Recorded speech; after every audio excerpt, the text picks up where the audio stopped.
Thank you, Mr. President. I would like to thank Mr. Abakarov for his briefing. It has been over 8 months since this Council passed Resolution 2803. It established a path forward for Gaza. The Board of Peace was created to set the stage for a new, non-radical leadership.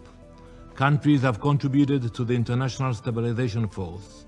Aid is getting in at levels not seen since 2023. But while Israel upholds its end of the deal, the main problem remains: Hamas has refused to disarm. But Hamas doesn't feel any pressure because the UN and this Council refuse to call them out, to weaken them, to pressure them. I quote Mr. Mladenov, the High Representative for Gaza on the Board of Peace. Quote, "Every week without agreement is paid for by the population of Gaza, not by those refusing to agree to it.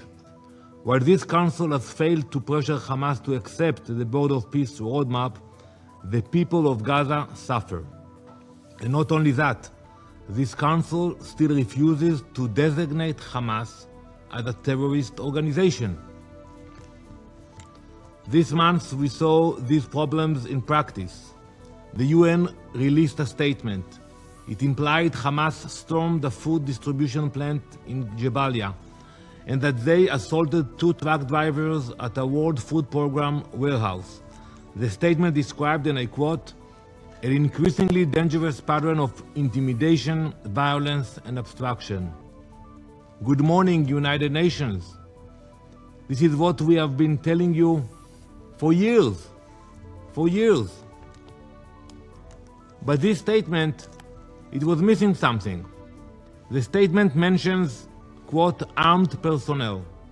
It mentions de facto authorities. It says this group is placing humanitarian workers at risk and disrupting the delivery of life-saving assistance. I looked very carefully. I searched paragraph by paragraph for the name of this group. I could not find it. This statement is missing Hamas. They are not mentioned even once. And I ask myself why? Why can't the UN call Hamas by name? Is the Secretary General telling you not to do that? Is the UN afraid? Afraid to say Hamas? Afraid of the governments that fund Hamas terrorism? This failure to call out terrorists by name and designate them must end now. For years we talked about Hamas's efforts to sabotage, prevent, and block humanitarian aid. But instead of taking action, this Council wastes its time repeating Hamas propaganda that Israel limits aid and starves civilians, that Israel closes border crossing, and that Israel does not comply with Resolution 2803 and Phase 1 of the 20-point plan. Just take a look at the new IPC report that examines the nutritional situation in Gaza. The report documents humanitarian improvements. Food insecurity is decreasing in every part of the Strip. But Israel, we still have reservations about this report. The report, unfortunately, must repeat the Hamas propaganda. It must reach the same alarmist conclusions that there is food crisis in Gaza. The report claims the aid getting into Gaza is not enough, but that is not true. It is a lie, because the projections are based on a flawed reporting process, incomplete sources of information, and anti-Israel bias. This month, an Israeli report showed the humanitarian situation in Gaza is stable. Over 600 aid trucks are entering Gaza per day, not 100 like the IPC report says, delivering over 1.8 million tons of food since the ceasefire began. This is above the World Food Programme's benchmark of 80,000 tons per month. And you know what? We can argue about which report is more accurate. But the most reliable indicator that food security is improving, food prices have decreased by over 70%. No one can argue with that. That means more families can access and purchase food at reasonable rates. The medical situation is improving as well. 18,000 tons of medicine and medical equipment have entered Gaza since the ceasefire began, and hospital capacity is up 50% since September. Israel is not just making progress on aid. On Sunday, the Israeli Security Cabinet approved the initial entry of the International Stabilization Force into Gaza, so we can start a pilot project for reconstruction in Rafah, creating a humanitarian zone without Hamas control. Mr. President, despite the complicated situation, Israel has been facilitating humanitarian assistance into Gaza. I'm sure that, like every month, we will hear today remarks regarding the entrance of dual-use items into Gaza. Items that can be used for humanitarian purposes and for terrorist activities. We know what happens when these dual-use items get into Hamas's hands. Look at this picture. Hamas posted this video. You can find it online. It's a picture of the video. You can see Hamas terrorists digging up water pipes and turning them into rockets. Put that video. That they're taking the water pipes and actually transforming them into rockets. Still, many members of this council call for Israel to let all of these items in, without understanding the consequences of the reality on the ground. Our policy was not designed to make things harder for the people in Gaza. It is to prevent Hamas from rearming.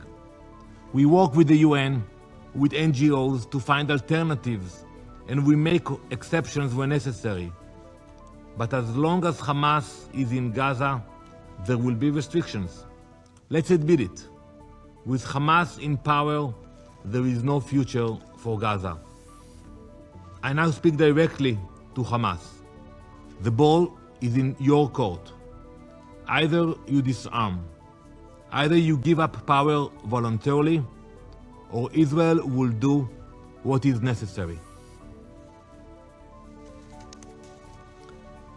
Mr. President, if we needed a reminder of Hamas's intentions, we were reminded this month.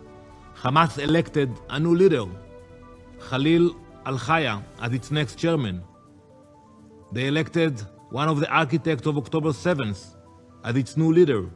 He's an arch-terrorist. Do you remember him? He was in Doha on October 7th, front and center on video with Ismail Haniyeh, the former chairman of Hamas. He watched the terrorists invade Israel and kill innocent civilians. He was proud of it. He celebrated it. He cheered them on. After he was elected, the vice president of the moderate Palestinian Authority called to congratulate him.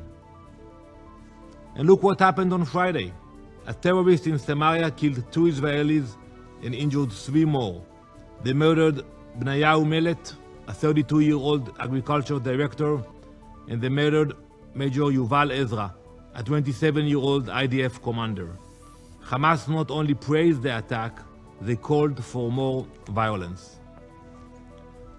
Mr. President, let us examine the irony in this council. Look at the list in front of you, at the country that will speak today.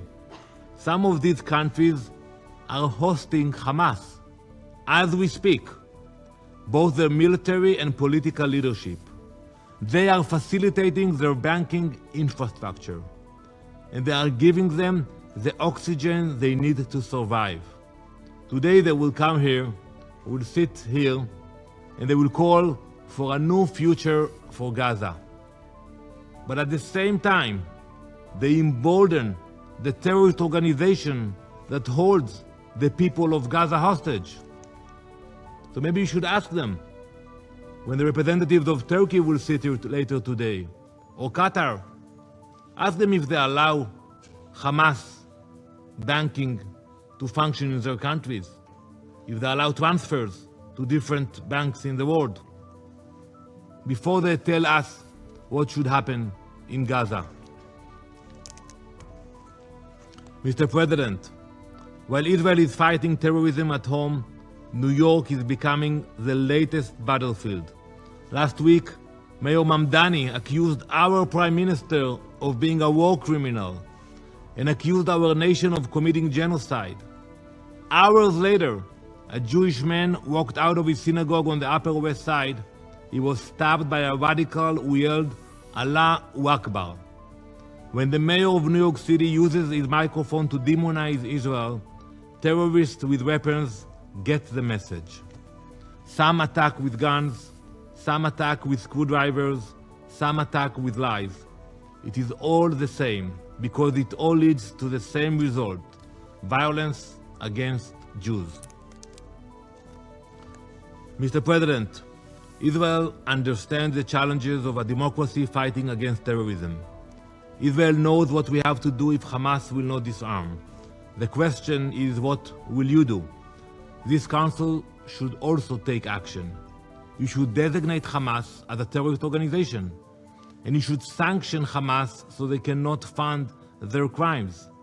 This council should not be afraid to use those tools, but until now, this council has failed to fulfill its responsibilities, and not just with Hamas. You have not designated the Houthis. You have not designated Hezbollah. You have not designated the IRGC. Designate them now. You have the responsibility. You have the authority. Mr. President, to conclude, Israel has set a realistic path forward. We know what's going on in Gaza. Hamas is refusing to disarm. They are refusing to comply with the Board of Peace, and they are refusing to implement Resolution 2803.